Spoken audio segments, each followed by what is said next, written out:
আচ্ছা, এবার বলি তোমাদের আসল ঘটনা কি হয়েছে। আমরা নৌকায় করে নদীটা ঘুরতে চাইছি। তো ওখানে যারা ছিল নৌকার দায়িত্বে তারা বলল ঘুরতে চাইলে ঘুরতে পারবো, সামনে নাকি পার আছে, ওখানে গিয়ে ঘোরা যাবে, ছবি টবি তোলা যাবে। তো আমরা সেটা বিশেষ করে উঠছি।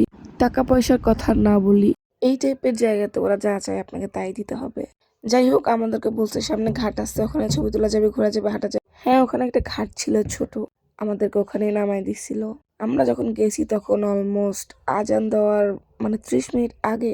তো আমরা ওখানে 20 থেকে 25 মিনিট ছিলাম। আর নৌকাওয়ালা নৌকা নিয়ে একটু দূরে দাঁড়াই ছিল, অপোজিট পারে। তারপর ওনাকে আমরা বারবার ডাকতেছিলাম যে আপনি আমাদেরকে আসে নিয়ে যান, বাট উনি বলতেছিলেন যে না, ওখানে নৌকা যাবে না। আর জায়গাতে পানি কম থাকায় আবার নৌকা নিয়ে যাওয়া যাবে না, আমরা যেন নদীটা পার হয়ে ওনার কাছে যাই। এমন একটা বিপদে পড়লাম, খুবই মেজাজ খারাপ লাগতেছিল। কি আর করবো বল, বুক সমান পানি ওখানে।